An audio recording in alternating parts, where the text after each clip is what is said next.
Hi there, my name's Nikki Harman. I'm the founder of the Inner Space Project, teaching meditation and mindfulness techniques to adults and children in a variety of organisations and settings. It's World Mental Health Day today, so I just want to talk a little bit about how mental health can directly and indirectly affect children, drawing on my own personal experience as a child with a parent with a mental health problem.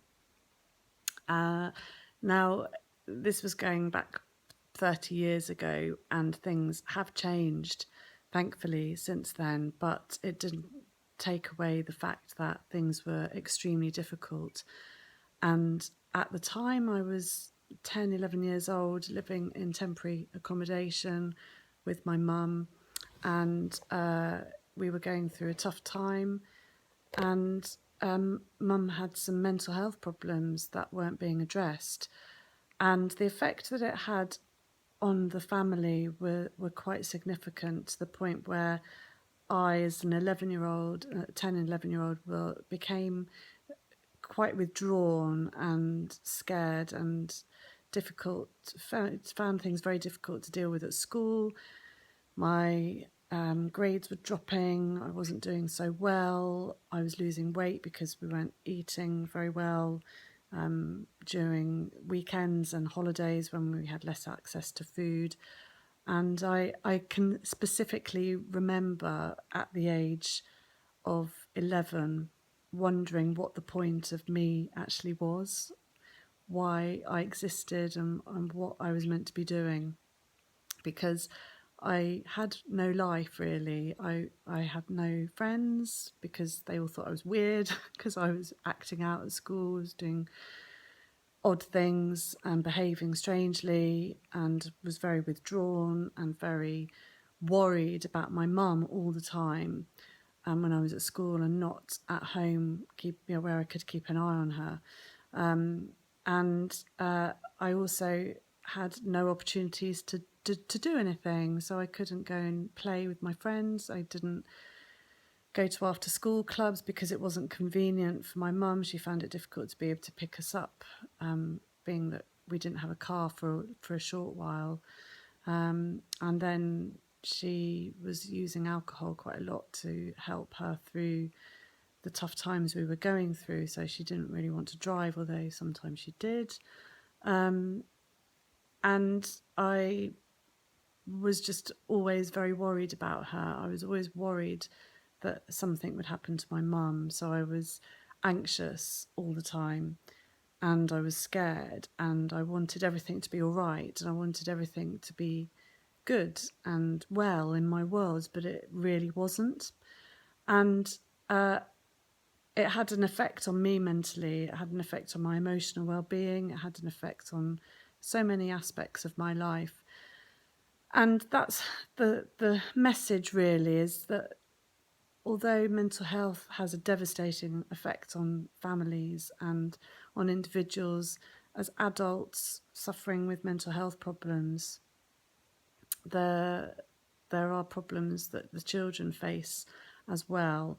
And we know that there are lots of problems, well, not lots, but there's an increase in mental health problems in young children. So we know that from data drawn by the Office for National Statistics from 2004, that 1 in 10 children has a clinically diagnosable mental health disorder from the ages of between 5 and 11, and that this actually increases, or the risk of mental health problems increases with age. So by the teenage years, it increases more. We know that children who watch social media or engage in social media for more than 3 hours a night on a school night are more likely to suffer with anxiety and emotional problems. We know that children who do suffer with these clinically diagnosable mental health problems, the girls tend to suffer with emotional problems, and the boys tend to suffer with hyperactivity and regulation problems. And not enough is being addressed at this stage to help these children. And so on World Mental Health Day and every day, I'm asking that you, as an adult, whether you are a parent, whether you work with children professionally in teaching or in health or social care or any other areas that involve you working directly with children, where you are able to witness directly their behaviour and get to know that child well and notice any patterns of changes in their behaviour, to address it, to connect with them, to signpost, to flag it up, to use all of the resources that you are able to use in order to get that child and their family the help that they need, because they will need it. And it's difficult because of funding and difficulty in accessing support. And we know that CAMS, the child and adult mental health services, are desperately short-staffed and overwhelmed with children and adolescents, children and teenagers that need support and need mental health access. But please don't let that stop you, and keep going, keep plugging away, keep going at trying to help that child and their family in whatever way you can, in the realms of your professional ability or your ability as a parent or as a friend of the family, whoever, whatever capacity that may be. Don't leave them to suffer in silence. Don't let them feel that they are isolated and alone, because apart from what we know and what I know from my experience of working, teaching children meditation and teaching adults and working in the healthcare profession, I know as a sufferer indirectly of mental health problems how difficult it is to be in that situation where you can do nothing to help the one person that is there to be your parent, and they're not able to help their child. It's very debilitating and very scary, isolating, lonely place to be. And I hate the idea and the knowledge that there are children who are going through similar situations or far, far worse than I ever went through, and they shouldn't have to. Okay, so be on the lookout, be aware, make gentle inquiries, ask if the child is okay and if everything's all right at home.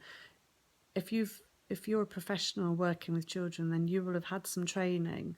If you feel out of your depth and you want more, then ask. Whether you'll get it or not depends on your funding, and we all know how difficult things are with funding in all public sectors at the moment. But please keep asking and try to flag up the help as much as you possibly can, and do everything you possibly can to help that child and their parent or their family member, or for whatever is happening to that child in their life at that time.